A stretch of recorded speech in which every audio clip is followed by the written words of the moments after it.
Hi, my name is Robert. Please read the comments in the About section of this video. It has valuable information and updates. My YouTube channel has a disclaimer video that I encourage you to watch. And please like, share, and subscribe. I hope you found what you're looking for. Thank you very much for watching. Time for me to fix up my Thule. Again, I don't know if you guys remember, my buddy Kyle out of New Jersey found this for me, and it had some mild damage on it in a couple of spots, had some repairs on it on a couple of spots. So I am going to fix this thing up. Let me open it up so we can see where some of the cracks is.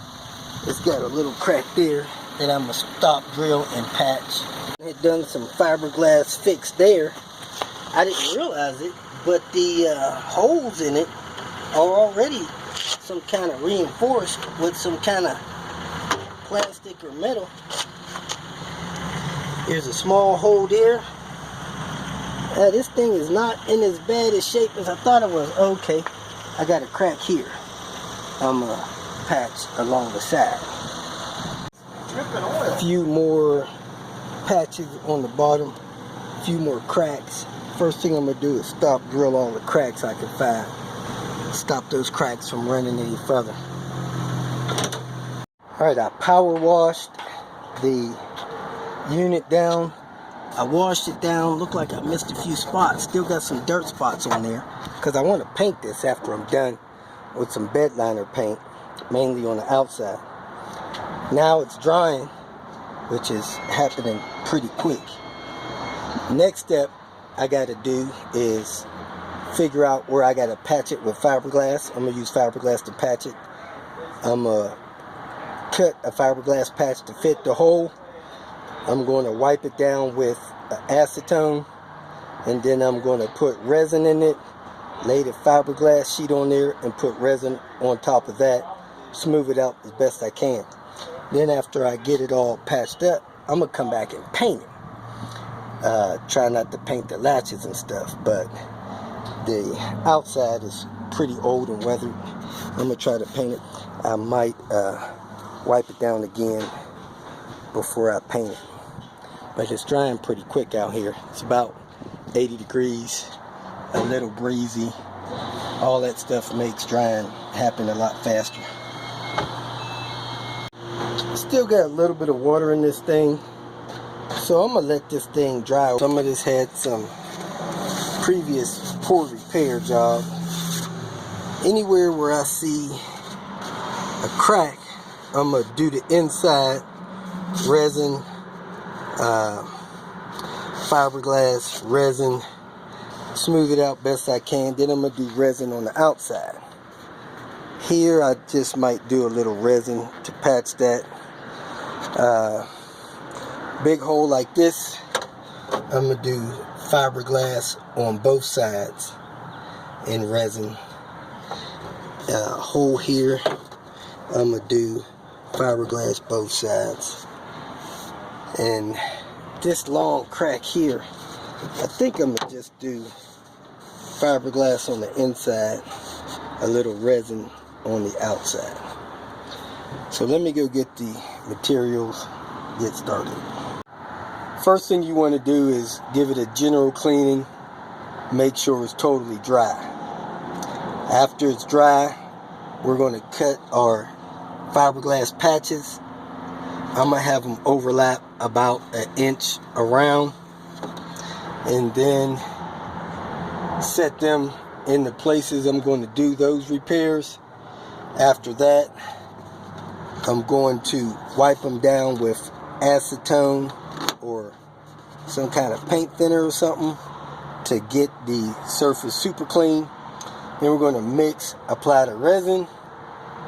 We're going to put the fiberglass patch on. Then we're going to resin on top of the fiberglass. And after it dries and hardens, which is normally pretty quick, the outside surfaces, I'm going to try to sand them a little bit so that they're on the smooth side. On the inside, probably not so much, only if they're real rough. Here's the instructions on the back of the can. Basically, they want you to sand it. Well, first clean it, sand it, rough it up, catch a couple of patches, make sure that stuff is dust free, wipe down with acetone or some other kind of cleaner to make sure there's no oil.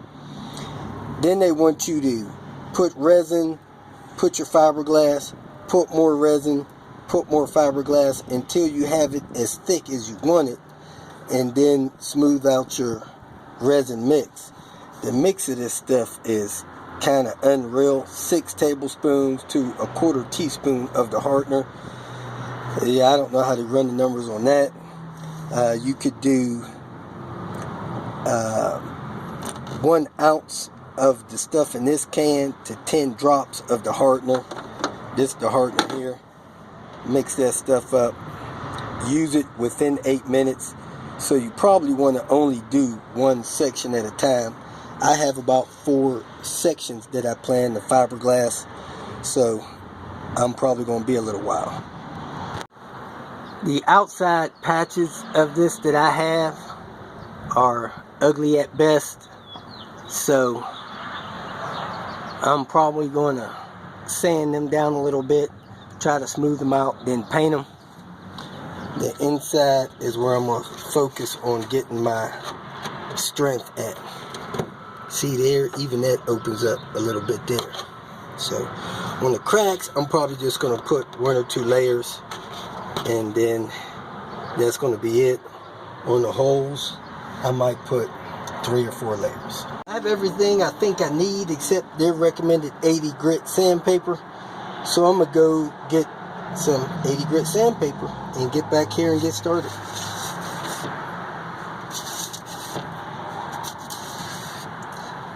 The roughest stuff I have is 150. The hole I'm going to fix is this one. I'm probably going to go 3 layers of fiberglass. I sanded the area. Now I got to get that area dust free. So I'm going to wipe it down with a rag and then brush it off with a brush. Or you could use high pressure air. Make sure it's dust free. Okay, I put the resin around it. I laid the fiberglass in there. Now I'm going to paint a thick coat over the fiberglass. Then I'm going to lay another layer of fiberglass, put a thick coat over that, and then probably a third. I have the respirator on because I don't want to breathe the vapors from it. Okay, I got a layer of the resin on top of the fiberglass. I'm going to let that sit 2 minutes. Then I'm going to put another layer of resin on it, thick, and I'm going to lay the fiberglass on top of it. Okay, I got 3 layers of fiberglass on that, several coats of thin layer of resin. Same thing here. On a couple of cracks here, I got 1 or 2 layers of fiberglass and a few layers of resin. About to finish that. 2 layers of fiberglass, several layers of resin up in this area. So I'm going to finish this area, and then I got to get this crack up there probably a little later after this stuff down here sets good. I'm going to put 2 layers of fiberglass up there with several layers of resin.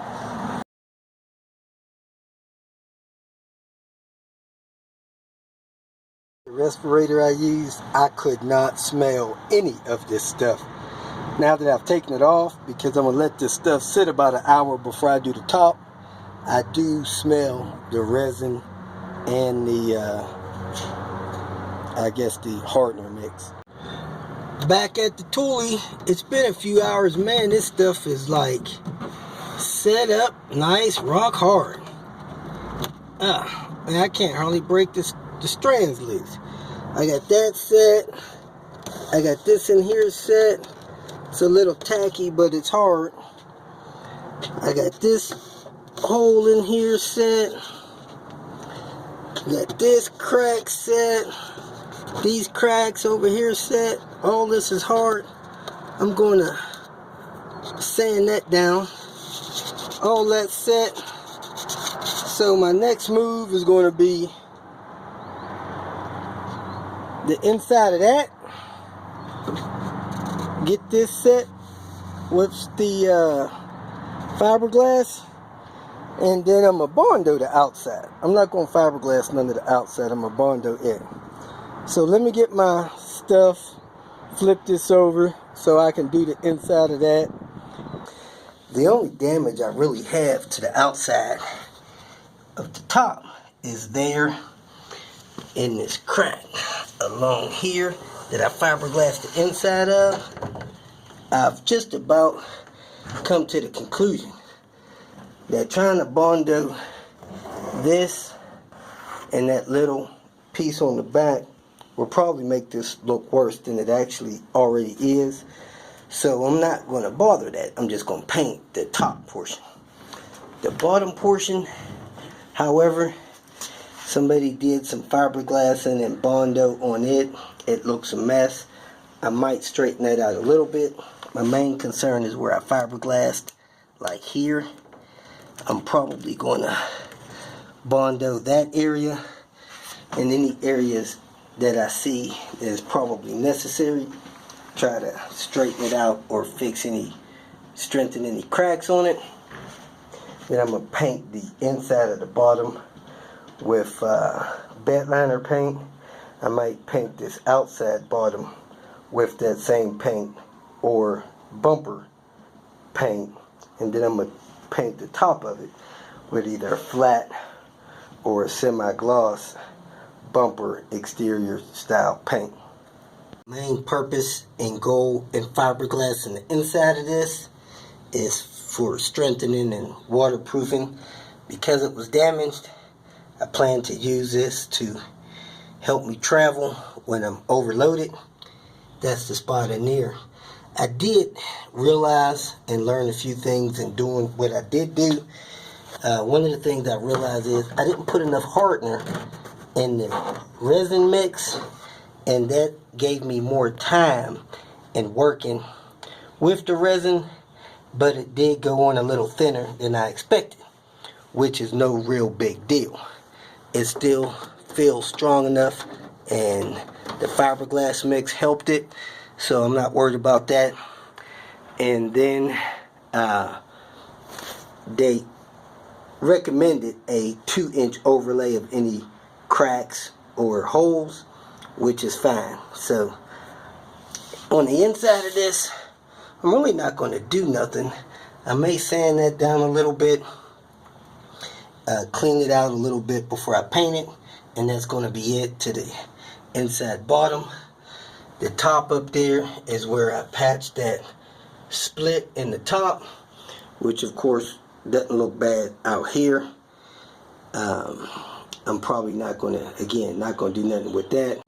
I may Bondo a little bit of the inside of this just to smooth it out a little bit, but I'm really, again, not concerned with that. So let's get this thing flipped over, decide where I'm going to Bondo on the outside, mix up some of this Bondo, get this on here so I can proceed. This is what I decided to do for the Bondo. You might be able to get this stuff at Walmart, most hardware stores, definitely auto parts stores. It has instructions here that I'm going to follow. And I used to work with this stuff 20 years ago.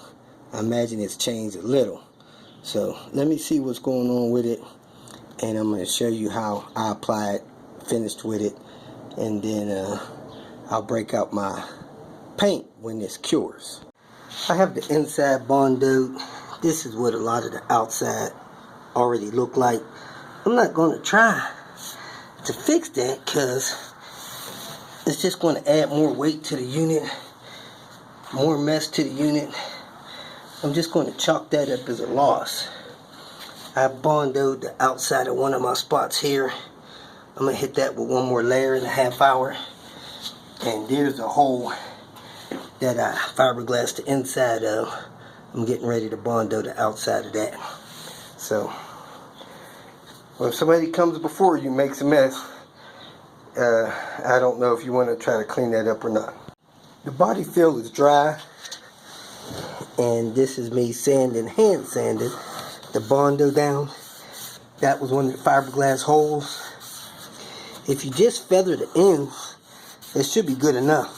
Smooth it out a little bit. Started some sanding on this one. It's a lot rougher. I didn't break that piece out, which they recommended. That's smoothing out a little bit of mess from the last person. So is that.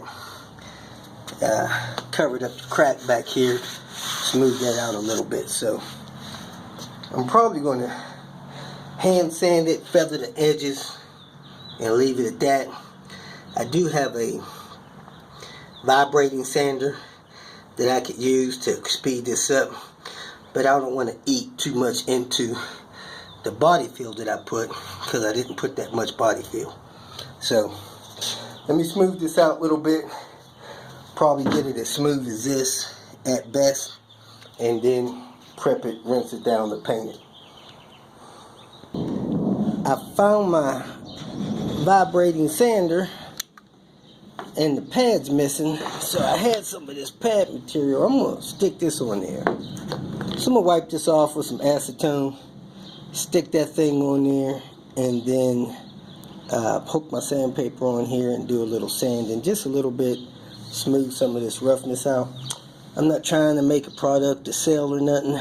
I'm just trying to get it halfway decent so that I can paint it and it look halfway decent on the car. Bought this some time ago to fix this, just never got around to it, so now Diane found it for me and I got it stuck on there. I thought this was going to be wide enough, but it wasn't. I think I'm going to move the sandpaper to the edge. I did have to fold it under. I guess this is for a different type sander, these sheets. Anyway, they say it's a quarter sheet for this, but man, this thing is 30 years old. Probably quarter sheet size is different than it was 30 years ago. Anyway, let me move this over, plug it in, hit this. They recommend 80 grit, but man, this is 60 grit. Then I have some 150 that I'm going to finish it up with and prime it to paint it. Got most of where I did my body putty, sanded, knocked off most of the rough edges. I'm going to touch that a little bit there, touch that a little bit there, but it looks okay for what I'm going to do. Mainly feathering off the edges is the big part for it to look decent after it's going to be painted. So I'm going to brush this off with a brush, rinse it off somewhere with some high pressure water, get all the dust off. Then I'm going to bring it back and start painting it. I'm going to cover my latch here, make sure I don't get paint on my latch. Other than that, I'm going to paint the bottom again, bedliner or bumper paint, paint the inside with bedliner paint, paint the top with some semi-gloss or flat black paint. Sanded some inside, did all my sanding I'm going to do on the outside. Now I'm going to haul it to a pressure washer. Time to get some paint on the Thule. First thing I did was cover the tags. Maybe I'll be able to salvage them. Close enough, not perfect. Nobody should be that close to it. Now I'm going to mix up the can of bedliner paint and paint the inside. These hinges actually pivot and pop off of here. You could pop them off if you want. I'm not going to. I may put a little tape around them. Probably not. I'm not trying to be that meticulous with it. It's the inside. This is what I'm using. Rust-Oleum truck bed coating. I'm going to go ahead and read the instructions. It's about 70 degrees out here, and get this sprayed in there. I have the bedliner paint sprayed in there. I'm using a mask. Some of it sprayed evenly, some of it didn't, and it doesn't want to come out of the can now. So I'm going to let it sit for a few minutes, maybe 15 minutes, try to spray another coat in there, and it'll just be all black inside. Now I'm getting ready to use this for the outside. I'm reading the instructions and shaking it up. Finished painting with the matte finish. One can put a medium coat on the top. So I need another can of this, and then I need a can of bumper and trim for the bottom. So let me go ahead to the store, get one more coat of this, and then get a can of bumper and trim for the bottom, because the one that I have here for the bottom is actually gloss, and I don't want to do gloss. As far as my bed liner coating, that stuff isn't as thick as I expected. Also, I got a problem with it because it did not empty the can. It got about half empty, then it kind of clogged up. So now I have about a quarter of a can that won't come out of the can, even when I shake it up a little bit. So, not sure what I'm going to do about this. May take it back for a refund. I have a can of matte again. Put another coat on the top. Hopefully that'll even it out. Then I got some primer for the bottom and bumper paint for the bottom. The bed liner paint, man, it just didn't do as good as I thought it would. It's a little rough surface, but I was expecting it to be thick and rough. The can got about halfway empty, and then it quit spraying right. So I got some other spray out of it, but it really wasn't good bed liner. So I don't know what I expected. I'm underwhelmed by it. I probably won't buy it again because it didn't empty the can out. But I am, I guess, satisfied with the matte finish. Usually when I buy Rust-Oleum, it sprays a fan pattern, and this is spraying kind of like a round pattern. I wish it was the fan spray, but it's not. So it's a little harder to get that even looking, but I'm going to try with another thin coat, and then I'm going to let that dry. In a couple days I'll paint the bottom. I'm all done with the top. I did 2 coats going the lengthwise, and then I did 1 light coat going across. So that should give me 3 good coats. Hopefully that'll look good for several years. If I get 3 years out of it looking good, I'll be fine. If I get 5 years out of it looking good, I'll be thrilled. The bottom of it with this primer, I don't know if that's necessary, but I am. Then I'm going to hit it, the bottom of it, with the bumper and trim paint. Hopefully I can spray behind this primer and within a few minutes. Allowed to dry 4 hours before sanding. Dries to touch 10 minutes. Allow more time, so I'm probably going to let it dry about 15 minutes, and then I'm going to spray the bumper and trim paint on top of it. They say it dries to touch in 20 minutes. I should be able to handle it in an hour, so that's when I'm going to do the bottom in an hour. I'm going to turn it around, flip it over something, and then spray the bottom of it with the primer, then the paint. The unit over, put it on that styrofoam. Hopefully that won't mess up the top side of it. It's been an hour and a half. I primed the bottom side with the Rust-Oleum primer. May not need to do that. I'm about to put this bumper and trim paint on here when this is dry to touch, which should be in about 5 minutes. I have the first coat of the bumper and trim paint on. I put it on the outer edge. I didn't put it down the inside yet. I don't want to run out of paint. So I'm going to put another light coat around the outside of this in a few minutes, and then I'm going to put a coat on the inside. I think more important to get the outer edge of it painted before the inside. All done. I did run out of paint, so you probably need a can and a half to actually do the bottom with a few good coats, but I did a couple good coats on the outside, a thin coat on the inside, and that's where I'm at. I am what I consider finished with the Thule. I did have a couple of mishaps right at the end. If you see here, I put a little scratch on it. I set the unit upside down when it was dry to touch on 2 boxes or pads. Well, those pads left a little mark each side. Man, I'm not worried about that. And my oil eater pad was touching here. I forgot the thing was bowed, so that's got a little mark on it. I could get another can of that black flat paint, touch it up, and be fine. But hey, this is an outdoor unit. I think it looks a lot better than it did. I'm good to go. It does not have the thick Thule plate covers. I'm going to try to find some of that thick rubber stuff to put over that, carve it out, and I'll probably put some bumper stickers on this thing. This is how the bottom of the unit came out. Like I said, I wasn't overdoing with the sanding. It did have some patchwork on it before I got to it. You can see my holes there that I'm going to do my mountain hardware with. But I painted the bottom of it with bumper trim paint.